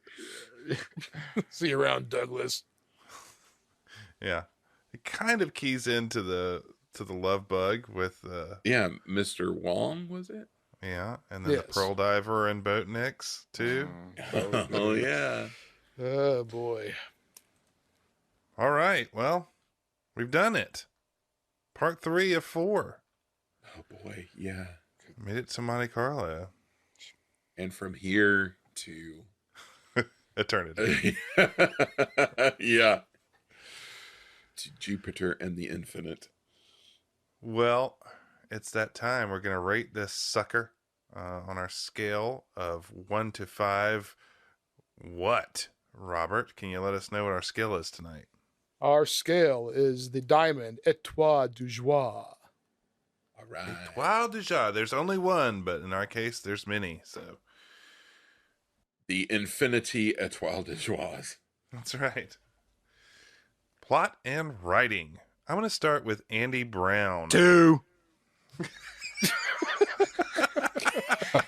I've seen worse movies, but this was a 2. Moving on. We'll go to Robert.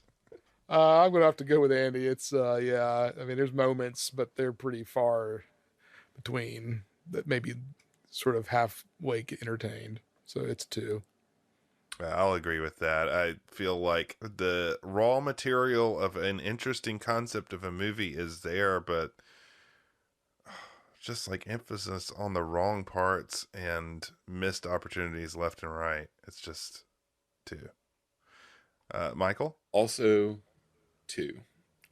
I totally agree that all the raw materials were there to do something interesting, and they focused on the wrong parts. There was too much going on. Should have kept it focused on Jim, Wheelie, and Herbie and a race, and not shenanigans. So, agreed. I feel like it could have been, you could have had the love story or the jewel thing. Yes. But the love story and the jewel thing and the return to racing. Yes. It's crazy. One of those 3 could have been interesting, but all 3 is too much, and none of them get their credit that they're due. All right, we're going to move on to casting and acting. We'll start with Robert on this. How many étoiles de joie do you give it? It's going to be a 2 again. It's not. There's a few moments, but nobody got utilized properly, I don't think, and a lot of it was just, yeah. And we will go to Michael. This is hard for me because I was super glad to see Dean Jones back. Super happy to see Don Knotts. Love Von Stiegel. Love that guy. So good. The French people less so. It's hard. I initially thought I may even go 4 on the strength of my love of Dean Jones, but I may just say 3. I'm going to go off that. I agree with your notes. I'm going to give it a 2, though. I was just shocked. I feel like, not to his fault, but, Don Knotts wasn't given much, and He just did his thing. I love Don Knotts. I love Dean Jones. But man, the supporting actors are rough. So rough. Yeah, the Fort Noir especially. Man, yes. So I'm going to go with a 2. And we'll go to Andy. Yeah, 2. I agree. What did you guys think of Diane, the actress?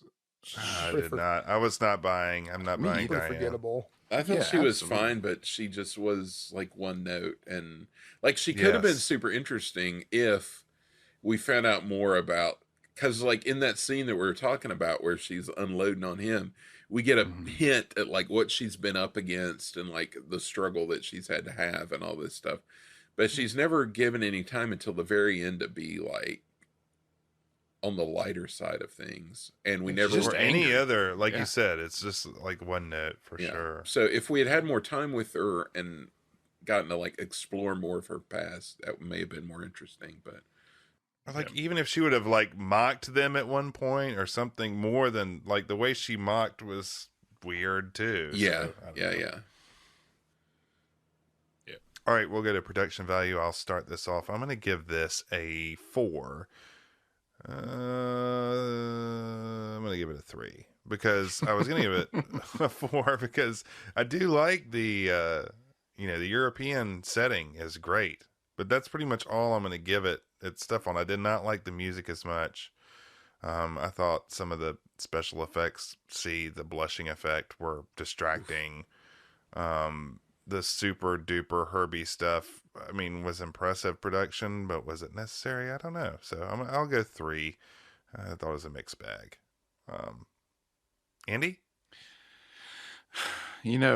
I want to give it a 2 for production value, but I'm with you. The scenes and shot in Paris, I think that was really cool, and how much they made it look like a race, and I thought that was really well done. There's the car driving. I still always enjoy that, so that pulls it up to a 3 for me.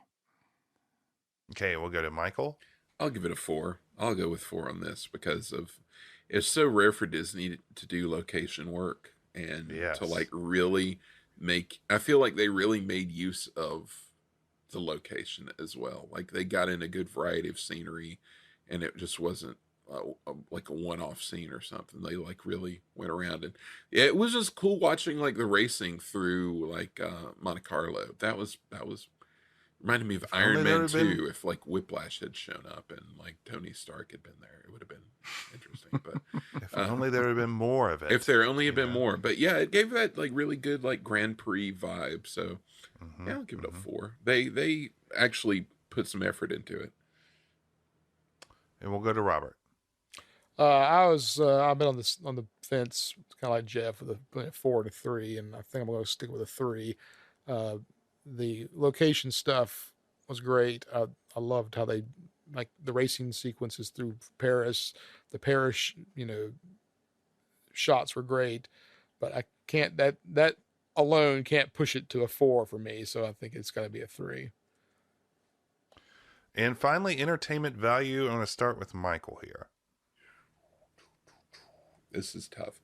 I'm going to give it a very generous 3.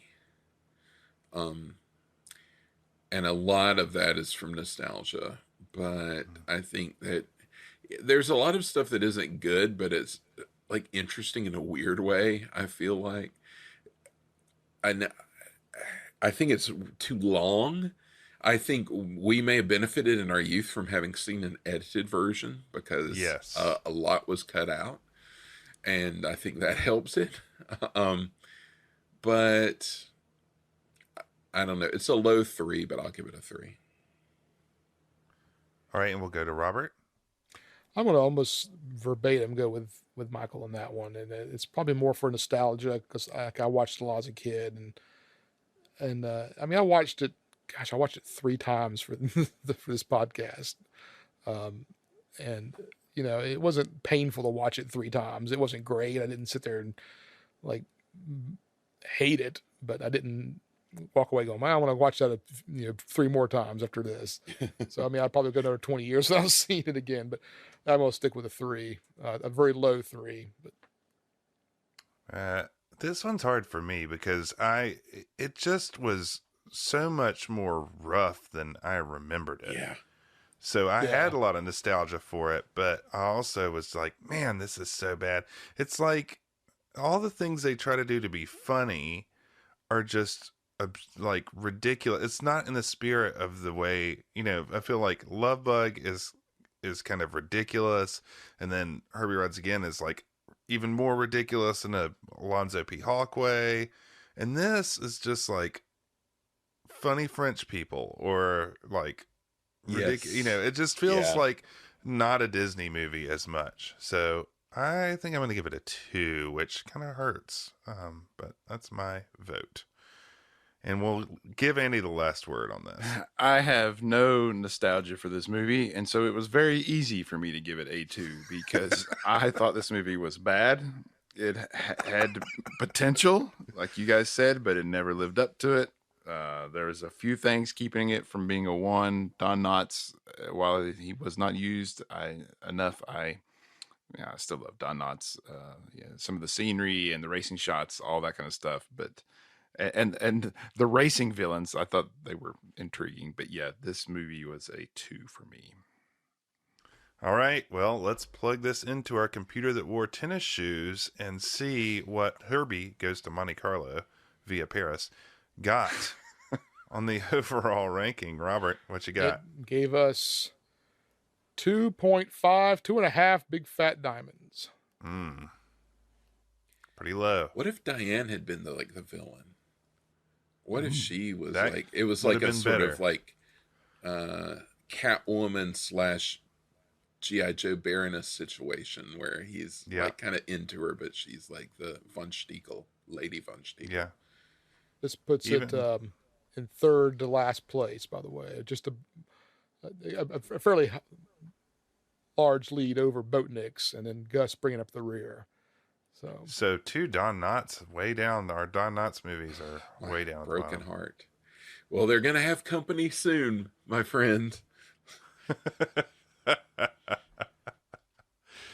Oh, before we go on, we have ranked it.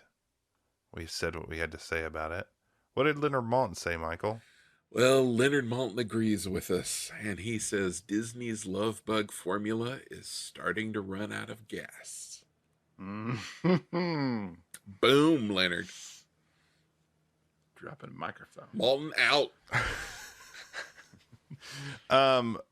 All right. I want to talk a little HCU, the Herbie Cinematic Universe. They're always looking for more content on Disney Plus. This is our chance to do our pitches here. Previous episodes, we had pitched a prequel to the story of Tennessee Steinmetz, pre-Love Bug. That could be pretty good. The second, for Herbie Rides Again, I pitched a tie-in to The Absent-Minded Professor, to have where Professor Brainerd is involved in creating Herbie by dumping a supply of flubber into the VW and getting into it with Alonzo P. Hawk. So I come to you with 2 concepts this week and would love to hear if anyone has any others.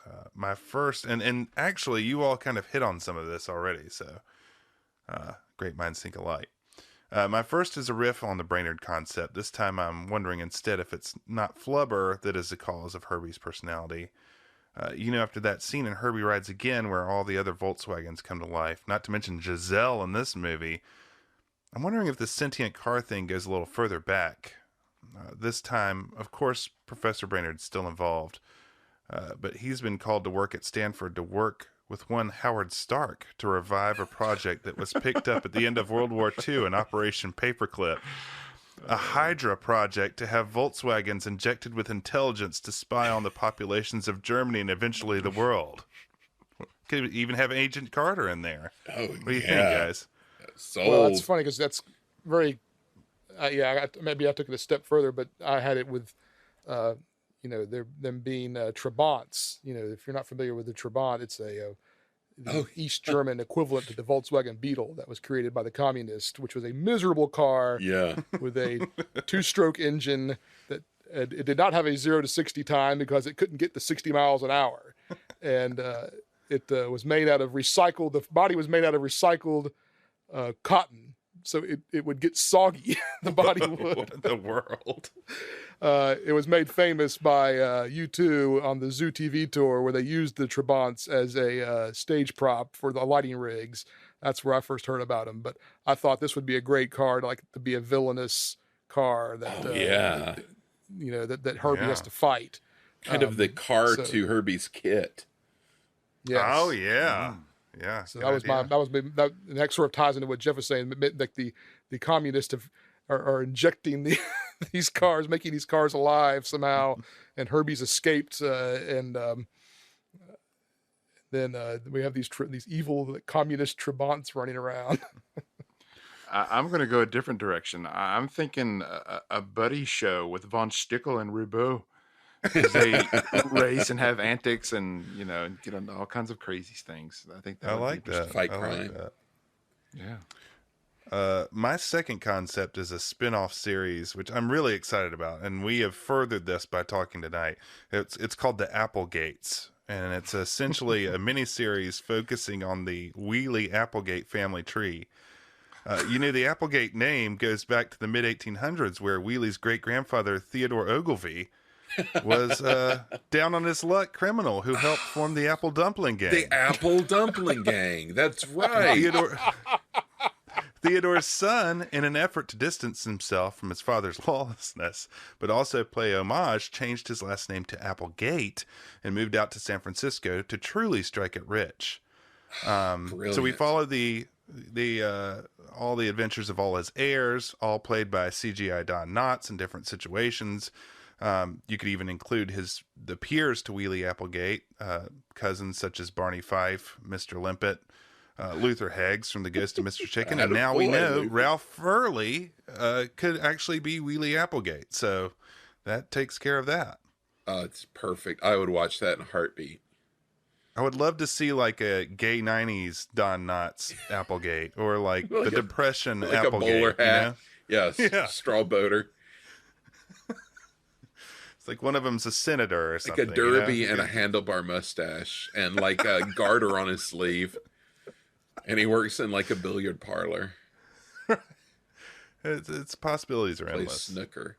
I think an idea could be, we've wrestled with the idea of continuity in these movies. And, where was Jim in the second movie? Where did Jim go? Where did he come from? What happened to Carol? What happened to Wilby Whitfield and his lady friend? What if you throw it all out the window and focus on the fact that Herbie's the love bug, and make it like an anthology show like The Love Boat, where every episode is Herbie helping some couple come together, like Love American style. And it's helping people solve their like romantic misadventures. Like the Incredible Hulk, where he goes from town to town. Yes. Herbie wanders the earth like Kung Fu, but like Kung Fu helps them solve their romantic problems. They had that sitcom, the Herbie the Love Bug. Yeah. From the early 80s with Dean Jones singing that theme song. And first episode was Herbie the Matchmaker. So there you go. It's kind of let's bring it back. It's his thing. He's a love bug, man. Disney Plus, call us. You know where to find us. I also like the idea, our theory from the last movie, that the Black Knight was Thorndike, down on his luck Thorndike. So that could be a perfect like spin-off show of like down on his luck Thorndike doing chicken races and trying to plot his comeback. He could also get in league with other vanquished Herbie foes, That's true. Thorndike vision.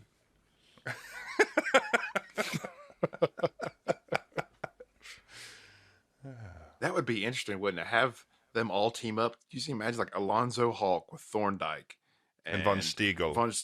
All these guys together is like it's like the League of Doom or something. Legion of Doom, yeah, Legion of Doom. And they meet in Hawk Towers, like in the penthouse floor. Hawk's the Lex Luthor. I mean, it's perfect. We're coming down the home stretch. Bruno is in our rearview mirror with his laser 917. Jeff, what's Jim, Wheelie, and Diane up to in episode 4 of the Herbie saga? You know how we do. Let's just throw out all the characters. You know, who cares? But Michael brought up something that I want to, that maybe we should look into. The Love Boat. What if Herbie was on the Love Boat? Yes. Also, what if Moochie produced a movie, guys? What do you think that'd be like? Chaos. You are correct, sir. This, in what may be the movie that breaks Andy, we are going to have a bonanza as Herbie Goes Bananas, 1980, a movie that, if you'll forgive me, Michael, Leonard Maltin calls scrap metal. This is going to be rough for Andy. Starring Cloris Leachman and Harvey Korman and a bunch of other people you've never heard it's going to of. be an event. As Charles Martin Smith. So he was in American Graffiti. That was good. It is a true head scratcher. It is just moment to moment a head scratcher upon head scratcher moment. So prepare yourself. Do we have to? Oh, we definitely have to. Yeah. What's your expectations for the 4th one now? Oh my gosh. I don't know, man. It's just, we have just nosedived from Everest and just keep going deeper and deeper. But what is most baffling about this movie is that Jeff and I watched it fairly frequently as children, despite the fact that we knew it was terrible. Yes. It was so puzzling. You know it's bad when you're a child and you're like, why is this so bad? Like this. Oh, you know bad. who's in it? Dean Wormer. Oh, yeah. Dean Wormer's in it. So that's That could exciting. be a great HCU spinoff right there. Yeah. Who knows though? This could be the one where I'm just like, whoa. Would that be hilarious though if this I next one's would. one I love? That would be Oh, the man. greatest thing that has happened to me in years. If you were just like Freaky Friday Ultra jazz about Herbie Goes Bananas. You're like, man, this hobo kid is my like spirit animal. Now wait, don't spoilers. Now I'm really interested. I can't wait. I may go watch it tonight I might have to watch it. just to revel in it. Oh boy. Well, loyal listeners, maybe you remember hearing us talking about our graphic designer Todd Naprick over at Bind and Graphics. Maybe you remember that he said that the Monte Carlo installment of Herbie was the strongest of the franchise. Do you agree with him? I'm not sure I do, but what I can agree with is that Todd may not know movies, but he knows a thing or two about graphic design. Furthermore, he can apply that knowledge to your website, brand, presentation, and or project. With his knowledge applied, you're going to look good doing it because that's what Todd does best. Hey, not all of us have the keen eye and sharp tongue needed to be a movie critic, but not all of us can slap together sharp-looking designs like Todd. Look him up at Bind and Graphics, BYDAND graphics.com, because movie critic or not, Todd is still going to make you look good. So from all of us, to all of you, take care and we'll see you next time, south of the border.